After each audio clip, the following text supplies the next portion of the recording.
imagine in 2048 when currently 40% of current jobs don't exist. It's not that these people are lazy and don't want to work, it's there literally are no jobs for them to do. Do they just starve to death because they can't earn money? Of course not. We'd have to capture some of that income that or some of that wealth that the economy is creating to provide to them so that they can maintain their existence. I don't know what else they would do to earn the money that they need to survive. And I think that kind of shows that capitalism as an economic structure we're slowly, with automation and other things like that, we're slowly moving past its ability to meet our needs as humans. And that at some point it will just organically happen that capitalism will fall away for a more socialist looking or socialist structured form of economic production. Is the McKinsey Institute, what is the, never mind, I won't even ask. I don't know what the political leaning is. There's something called the lump of labor fallacy. It assumes there is a fixed amount of labor in a society for a given population to work. I'm pretty sure we've been hearing, I think literally since Marx, that all the jobs are going to be eliminated because of the sewing loom or because of the printing press or because of the automobile or because of whatever. It hasn't happened yet. Unemployment in the United States is at historically low percentages, like lower than it even should be for a healthy economy.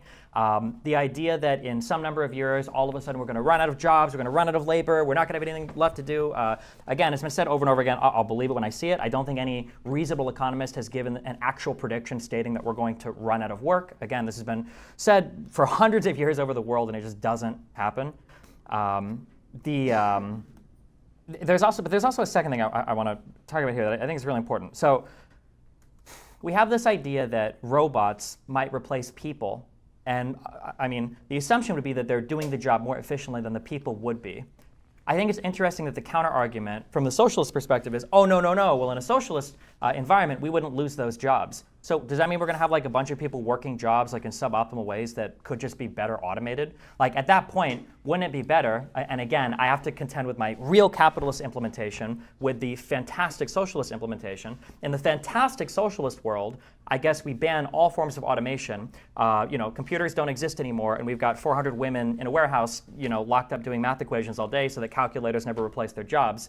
Wouldn't it be better to have a system where we actually just do all the automating, but we tax it a bit higher? We take the taxes, we distribute it in society, and instead of taking a job where there were 1,000 people working, and in the socialist environment, they're still working the same dumb jobs. Well, in the capitalist environment, those 1,000 people working are now 200 people working, but they're taxed a bit higher. And then the 800 people working are, just given higher earned income tax credits or higher negative tax returns or something like that. Wouldn't that be a better way of organization rather than just having laborers endlessly defend shitty, out-of-date jobs that probably, aren't even going to be competitive with other firms or the rest of the world? I think so, yeah. I mean, I think you would have to do something like that under capitalism as automation increases. Also, as we have technologically advanced, do you think most workers today are doing as productive, like actual direct productive labor, like a coal miner or somebody working in a steel foundry?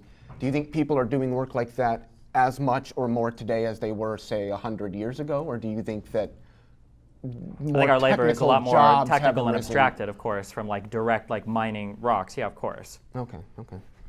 But I don't know in a socialist society, maybe it always would have been mining rocks, right? Because as soon as some asshole brings in a machine to mine the quarry, the socialist laborers might look at it and go, well, hold on, if this guy with his one machine can mine all of our rocks, it's going to make the 50 of us look like idiots. We're going to ban that machine, which seems like something that could conceivably happen in your idealized socialist society, because then you're just going to have a bunch of workers that are standing around with nothing to do. So under full socialism, I don't know the place that currency would have, but I would think that as long as there is some form of currency as we understand it today, there will have to be some sort of universal basic income, which I think socialism would be much more amenable to than capitalism would, which I think that at some point within the near future, something like a universal basic income is probably going to be adopted in the United States, maybe amongst other countries as it is. I don't know when, but I think in the near future that is something that's going to happen as a result of the rise of automation and the need for people to still maintain some level of income so that they can purchase, the goods and services that they need to live their lives. All right, your next question. Your reputation precedes you, so I'm fully expecting to get smacked around if you see fit. but I did have a question revolving around automation that came up a little while ago. It seemed that the options on the table were that either if jobs get automated away, we can have the state intervene to accumulate more tax dollars, use those to make up for the fact that those folks lost their jobs, or alternatively, they could make the conscious decision to not automate to retain their jobs. But if me and 500 people are working in a mine and a machine comes along that takes up the vast majority of that work, we're just going to keep our jobs and keep getting paid while letting that machine do the majority of the work. So it seems to me, why not, if some circumstance like that comes up where the vast majority of an industry is getting automated away, why not hand over ownership to the folks that are working it? Let them come in for a couple hours a week, a couple days a month, maintain their salaries instead of having the state intervene to make up for that failure in the original system. Yeah, so there's like two parts to that. The first part is, so let me rephrase this real quick back to you. You say there's 500 workers mining, a new machine can replace 500 workers. Why not just have the machine come in Monday through Thursday, the workers work Friday, and then everybody kind of keeps their wages basically, right? Or that if the vast majority of their work has been eliminated, then you maybe work in some sort of supporting role or even just stay home if you can't do anything of value. Sure, but then the question is, where does the money to pay them come from for them to stay home? If the machine is still producing the goods, just some mythical machine. Sure, yeah, that's fine. Yeah, not even mythical. I mean, this has happened. Yeah, we're huge gains of product. So then there's two issues. There's two huge contravening forces here. So one is going to be another mining company starts, and when that company starts, they just bring in the machine. And now, if you've got a company where you're trying to pay the machine and 500 workers, well, this other company's going to come. They're going to be able to sell the materials for way less than you because they don't have to support all the workers, and then you're kind of like fucked at that point.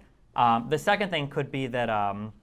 You would say, well, any machine created for this particular thing would always be owned by workers coming in, which is some form of like worker ownership. But then the issue that you run into next is who's going to be creating like the machines, because there's not going to be as much of like an incentive to do it. I will say that like in my personal opinion, the biggest obstacle that we have towards like compensating workers whose jobs are being replaced isn't actually an economic one at all. I think it's one of political will. The United States has a lot of money, a lot of capital, a lot of resources available to it, but for whatever reason, and by whatever reason I mean fucking Republicans, but for whatever reason, we can't actually allocate money to these people, and we have to find ways to do it where we feel like they earn it, even if it's a dog program. 5 seconds, real quick. There was an analysis of NAFTA that was done, and people tried to do job retraining programs for workers that were displaced because of the NAFTA trade stuff between the United States and Mexico. And I think what we actually found by the end of that whole program is if we would have just taken the money and just given it to the people instead of trying to retrain them at 40, 50 years old on other jobs, it would have been better to do that. Okay. Holy that was like putting a YouTube video on ×2 speed. Yeah, go ahead. Your inner Shapiro was. All right, let's continue. All right, thanks, Martin David Bates, for hosting this. But for Leo, it feels like a lot of socialists fail to like look 1 or 2 steps ahead if something.